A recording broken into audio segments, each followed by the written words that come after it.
Hello friends, welcome to our channel learn Sanskrit now. तो learn Sanskrit now में मैं एक नई वीडियो लेके आया हूँ और उस पार्ट का नाम है अकारांत पुल्लिंग शब्दा।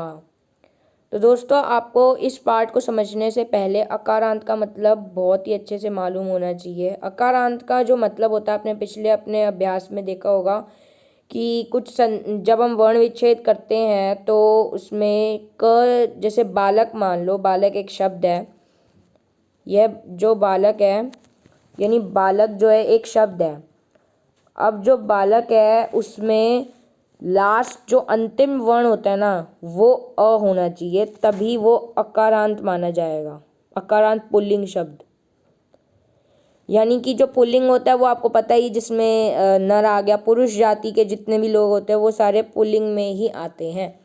अब अकारांत जो होता है वो क्या होता है, उसमें जो अंतिम वर्ण होता है, जैसे बालक है तो इसमें क जो है ना, जैसे हम संधि विच्छेद करेंगे तो ब जमा में आ जमा में ल जमा में अ। अब ल के साथ मैंने अ क्यों लगाया, क्योंकि ल जो है ना वो एक व्यंजन है। क्या है वो? व्यंजन है एक। अब व्यंजन के साथ स्वर तो जोड़ना ही पड़ेगा, नहीं तो ल जो है वो अधूरा है। तो जो अब जैसे कि मैंने बताया कि आपको ये जोड़ना पड़ेगा, इसीलिए जो क है ना उसके साथ हमने अ जोड़ दिया, इसलिए वो अकारांत हो गया। लास्ट में अंतिम वर्ण उसका अ आ रहा है। ठीक है, समझ आ गया? तो अब हम आगे चलते हैं इस पार्ट को समझने के लिए। तो आगे बोला गया है कि हिंदी भाषा में आपने दो लिंग पढ़े थे। क्या पढ़े थे? दो लिंग, स्त्रीलिंग और पुल्लिंग। स्त्रीलिंग में स्त्री जाति के जितने भी होते हैं और पुल्लिंग में जो पुरुष जाति होते हैं, ये आपको पता ही होगा। लेकिन संस्कृत भाषा में एक नया टाइप का लिंग जुड़ जाता है। यानी मान लो कि दो भाई तो पहले से ही थे, लेकिन संस्कृत में एक नया भाई जुड़ जाता है जिसका नाम होता है नपुंसकलिंग। क्या होता है? नपुंसकलिंग होता है। नपुंसकलिंग में क्या होता है, जो चीज़ें सांस नहीं लेती है ना, जैसे कि फूल हो गया, पुष्प, जैसे ये इधर एग्जाम्पल में गिवन है, पुष्प हो गया, टेबल, कुर्सी। ठीक है, इस टाइप से जितने भी जो कि नॉन लिविंग थिंग्स हो गया, आपने इंग्लिश में पढ़ा होगा।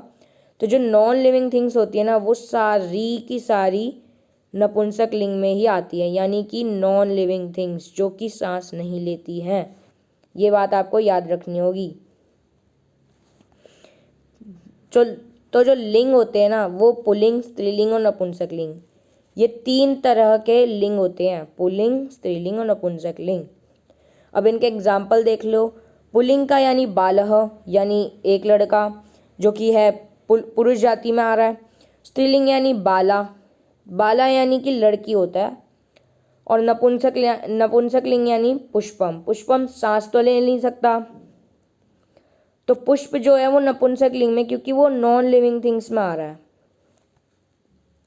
हिंदी भाषा में अब हमने दो वचन पढ़े होंगे, आपने भी पढ़े हैं, कि एक होता है एक वचन और एक होता है बहुवचन।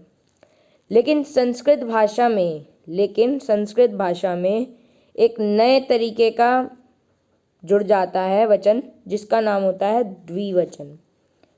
अब ये मान लीजिए कि एक वचन में एक भाई, द्विवचन में दो भाई, यानी एक वचन उससे सबसे छोटा और द्विवचन में उससे बड़ा और बहुवचन में सबसे बड़ा। तो यानी कि जो एक वचन होगा उसमें बालकः, द्विवचन में बालकौ और बहुवचन में बालका। दोस्तों, आपने पिछली वीडियो में देखा ही होगा, जैसे मैंने अश्व, अश्वौ, अश्वाहा बताया था। यानी एक वचन, द्विवचन, बहुवचन। यानी कि एक वचन में अश्व यानी, और एक वचन हो गया वो मतलब एक में आ गया। द्विवचन यानी कौ लग जाएगा, यानी अश्वौ। बहुवचन में अश्वाहा। तो इसकी जो एक ट्रिक होती है कि एक भाई यानी एक वचन, द्विवचन में दो भाई, बहुवचन में तीन भाई, यानी सबसे बड़ा। ठीक है, तो चलिए आगे चलते हैं। इस पाठ में आगे लिखा है, इस पाठ में हम अकारांत पुल्लिंग शब्दों के तीन वचनों के विषय में पढ़ेंगे। यानी कि अकारांत इसमें लिखा हुआ है अकारांत। मैंने बताया था आपको कि जिनका अंतिम वर्ण अ होना उसको अकारांत कहा जाता है, ठीक है। और जो पुल्लिंग होते हैं जो पुरुष जाति का बोध कराते हैं, किसकी जाति का बोध कराते हैं? पुरुष जाति का। फिर लिखा हुआ है शब्द के बारे में, जिनका अर्थ हो। ये तो पता ही है आपको कि जिनका अर्थ होता है उसी को तो शब्द कहते हैं। इंग्लिश में भी आपने डेफिनेशन पढ़ी होगी वर्ड की, कि the meaning of the word is known as the word, यानी जिस शब्द का अर्थ होना उसी को शब्द कहा जाता है। फिर लिखा हुआ है अकारांत पुल्लिंग शब्दों के रूप निम्न प्रकार से चलते हैं, यानी जो इस चार्ट में गिवन है, इस पूरे चार्ट में मेंशन है कि जो भी अकारांत पुल्लिंग शब्द होते हैं ना उन सब के रूप किस प्रकार चलते हैं। शब्द यानी जैसे मान लो अश्व यानी घोड़ा हो गया, अर्थ बता रहा हूँ हिंदी में, लेकिन आपको संस्कृत में अश्व लिखना पड़ेगा, यानी अश्व के साथ एक विसर्ग अश्वः। फिर द्विवचन में शब्द यानी अश्व ले लिया हमने तो अश्वऊ, और बहुवचन में अश्वाहा यानी अश्व जमा में आहा यानी अश्वाहा। फिर नीचे दूसरा एग्जाम्पल गिवन हुआ है बालकः, बालकहु, और क्या है? बालकाहा, ठीक है।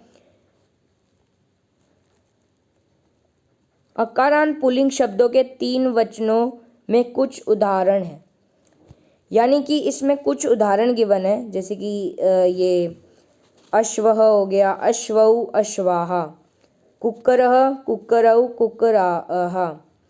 कुक्करः दोस्तों हम कुत्तों को कहते हैं, ये बात आपको याद रखनी होगी कि कुत्ते को कुक्करः कहते हैं। ये जो शब्द है ना, जैसे संस्कृत में जैसे घोड़े को संस्कृत में अश्व कहते हैं, ये आपको याद रखनी पड़ेगी, क्योंकि संस्कृत होती है 9th तक।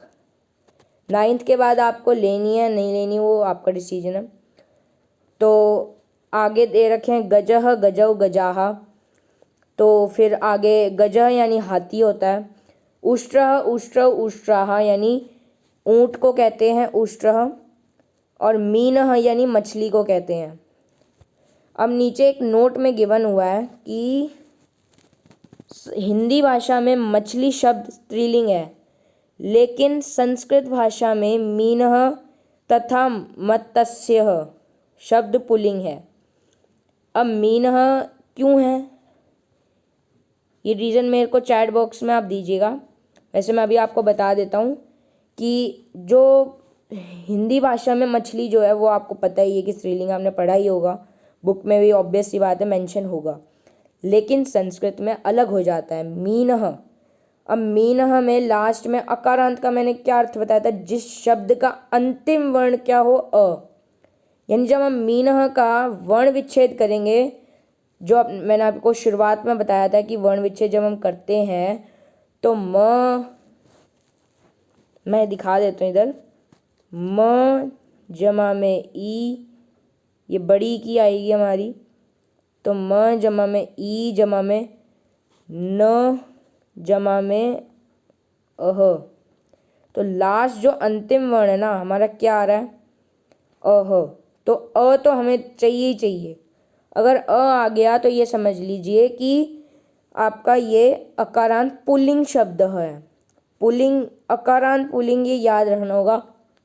और अगर आपको आइडेंटिफाई करना है तो आपको ये माइंड कैलकुलेशन समझ लीजिए, यानी मीनः का आप स्मॉल से मतलब लास्ट शब्द देख लीजिए उसमें अ आएगा कि नहीं आएगा। लास्ट अगर अंतिम वर्ण अ हो जाए ना, बस बहुत ईजी है फिर तो कि वो अकारांत पुल्लिंग शब्द है ना। चलिए आगे चलते हैं। पक्षी यानी बर्ड्स, तो काकः, काकौ, काकाहा। अब चलिए काकः को क्या कहते हैं, क्या कहते होंगे हिंदी में? काकः को कहते हैं कौवा। क्या कहते हैं? कौवा। तो काकः को हम कौवा कहते हैं। आगे चलिए, अब यहाँ पे एक छोटी सी एक्सरसाइज गिवन है। चलिए अब एक्सरसाइज करते हैं हम। वैसे आपको पार्ट तो क्लियर हो ही गया होगा। शुद्ध विकल्प चुनकर रिक्त स्थानों को पूरा कीजिए। Choose the correct option and fill in the blanks.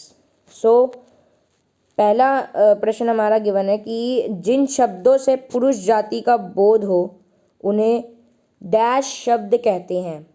चलिए बताइए क्या कौन से शब्द कहते हैं। तो बहुत ही ईजी है, आराम से हो जाएगा। जिन शब्दों से पुरुष जाति का बोध होता है उन्हें क्या कहते हैं, क्या कहते हैं भाई? पुल्लिंग शब्द कहते हैं ना, पुल्लिंग कहते हैं। फिर लिखा हुआ है संस्कृत भाषा में कितने वचन होते हैं, बताइए। संस्कृत भाषा में डैश वचन होते हैं। अब ये बात आपको ध्यान रखनी है कि हिंदी भाषा में 2 वचन होते हैं, हिंदी भाषा में 2 होते हैं, और संस्कृत में कितने होते हैं? 3 होते हैं, है ना। तो संस्कृत भाषा में 3 वचन होते हैं, यानी संस्कृत भाषा में हमें इधर टिक लगाना है फिर 3 पे, ठीक है। अब अगला प्रश्न पूछा है बहुवचन का प्रयोग डैश के लिए क्रिया जाता है।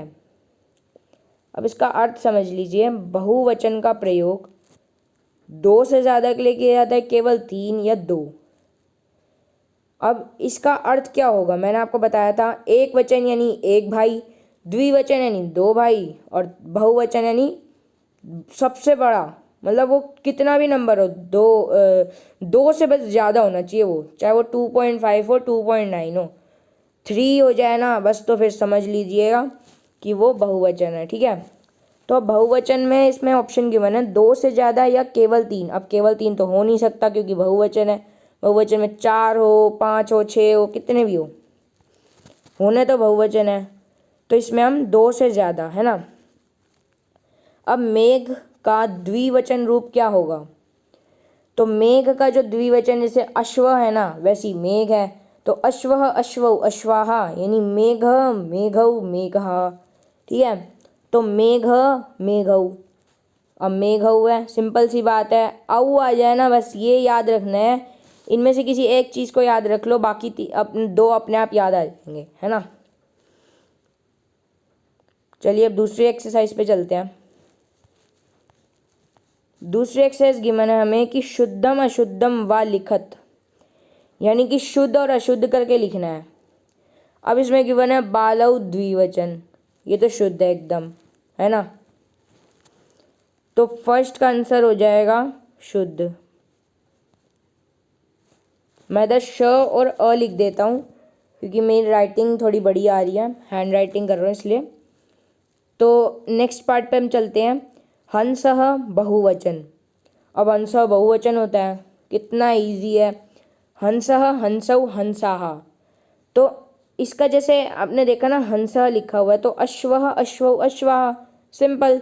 तो ऐसे ही इसको हंसा के चला लो रूप कि हंसः, हंसौ, हंसाः। अब हंसाः में बहुवचन में हंसाः आ रहा है, तो इसमें हंसः दिया हुआ है, तो ये क्या हो जाएगा? अशुद्ध, ठीक है। नेक्स्ट पे चलिए। नेक्स्ट गिवन है हमें मयूरः एक वचन। हाँ, ये तो एकदम शुद्ध है। तो नेक्स्ट जो गिवन है वो है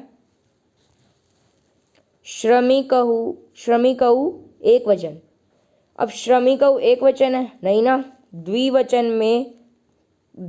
में कऊ लगता है। एक वचन में क्या लगता है? जैसे हंसा दिया हो ना, एक वचन में आता है। अश्वः, हंसः, कुक्कुरः, ठीक है। तो वो जो विसर्ग वाले होते हैं ना, वो सिर्फ एक वचन में ही आते हैं, ठीक है। दूसरे में गिवन है मेघाः बहुवचन। हाँ, ये तो एकदम सही है क्योंकि मेघा है तो बहुवचन में आ गया। अब लिखा हुआ है गजः द्विवचन। गजः द्विवचन है? बिल्कुल नहीं है क्योंकि गजः जो है वो विसर्ग है, तो एक वचन में आएगा सिंपल। द्विवचन में सिर्फ कऊ वाला आता है, गजऊ होता तो द्विवचन में आता। चलिए दोस्तों, एक्सरसाइज एकदम ख़त्म हो गई है। आपको topic, I hope the topic is been clear to you. मुझे मेरी आशा है कि आपको सब कुछ अच्छे से समझ आ गया होगा। इस पार्ट को दोबारा